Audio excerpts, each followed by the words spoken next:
Hello বন্ধুরা, কেমন আছো সবাই? আজ আমরা দেখব স্পাইডারম্যান সিনেমার তৃতীয় পর্ব স্পাইডারম্যান 3।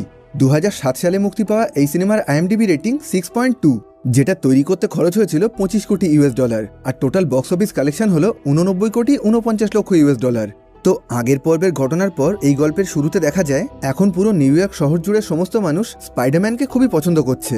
পুরো শহর জুড়ে স্পাইডারম্যানের বেশ কিছু ভালো ভালো ভিডিও দেখানো হচ্ছিল এবং সেই একই সাথে ওর নামে বেশ কিছু বইও লেখা হয়েছিল। আর সেই সাথে দেখা যায় পিটার এখন নিজের ব্যক্তিগত জীবনটাকেও খুব ভালোভাবে সামলে নিয়েছে। ও নিজের সব কাজের জন্য এখন ঠিক মতন সময় বের করে নিচ্ছিল। এখন ও ঠিক মতন কলেজে গিয়ে নিজের পড়াশোনা করছিল। আর সেই একই সাথে ও নিজের ভালোবাসার মানুষ মেরি জেনকেও পেয়ে গেছিল। আর অন্যদিকে দেখা যায় মেরি জেন এখন অভিনয়ের সাথে সাথে গানও করত। আর এরকমই একদিন সন্ধেবেলায় মেরি জেনের গানের অনুষ্ঠান দেখার জন্য পিটার ওখানে পৌঁছে গেছিল। আর ওই অনুষ্ঠানটা দেখার জন্য ওখানে হ্যারিও এসেছিল। এবার সবকিছু শেষ হওয়ার পর পিটার ওখানে হ্যারির সঙ্গে কথা বলার জন্য এগিয়ে যায়, কিন্তু হ্যারি ওর ওপরে প্রচণ্ড রেগেছিল। সেজন্য ও পিটারের সাথে কোনোভাবেই কথা বলতে চায় না।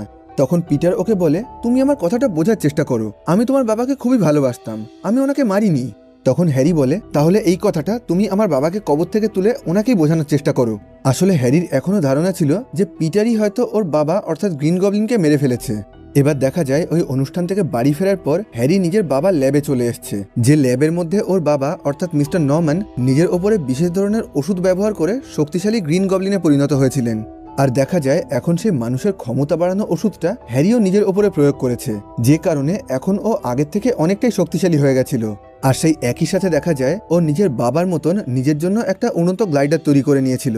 আর এখন ওর মাথার মধ্যে শুধুমাত্র একটাই চিন্তা চলছিল, যেভাবেই হোক পিটার পার্কার অর্থাৎ স্পাইডারম্যানের কাছ থেকে নিজের বাবার মৃত্যুর বদলা নিতে হবে। আর অন্যদিকে দেখা যায় অনুষ্ঠান শেষ হওয়ার পর পিটার মেরি জেনকে নিয়ে শহরের বাইরে একটা ফাঁকা জায়গায় ঘুরতে এসছে। আর ওরা দুজন যখন নিজেদের মধ্যে কথা বলছিল তখন ওদের পাশেই মহাকাশ থেকে একটা ছোট্ট উল্কা এসে পড়ে, কিন্তু ওই উল্কাটা আকারে এতটাই ছোট ছিল যে এরা দুজন ওটাকে খেয়াল করে উঠতে পারেনি। এবার দেখা যায় ওই উল্কাটার মধ্যে ভেনাম নামের খুবই অদ্ভুত দেখতে একটা পরজীবী প্রাণী ছিল। এবার নিজেদের মধ্যে কথা বলে মেরি জেন আর পিটার যখন ওখান থেকে চলে আসছিল তখন ভেনাম নামের ওই বিশেষ পরজীবীটা পিটারের গাড়ির পিছনে উঠে পড়ে। আর অন্যদিকে দেখা যায় ওই শহরের একটা জেল থেকে ফ্লেন্ট মার্কো নামের একটা কয়েদি পালিয়ে গেছে, যাকে ধরার জন্য পুরো শহর জুড়ে পুলিশ ওকে খুঁজে বেড়াচ্ছিল। কিন্তু ফ্লেন্ট কোনো রকমে ওখান থেকে পালিয়ে নিজের বাড়ি চলে এসেছিল, যেখানে ওর স্ত্রী আর ওর একটা অসুস্থ মেয়ে ছিল।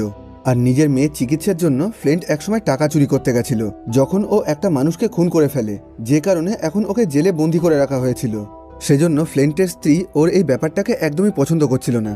ও ফ্লেন্টকে বলে, তুমি শুধু একজন সাধারণ অপরাধী না, তুমি একজন খুনি, তাই তুমি তাড়াতাড়ি এখান থেকে চলে যাও। তখন ফ্লেন্ট বলে, আমি ওই লোকটাকে ইচ্ছা করে মারিনি,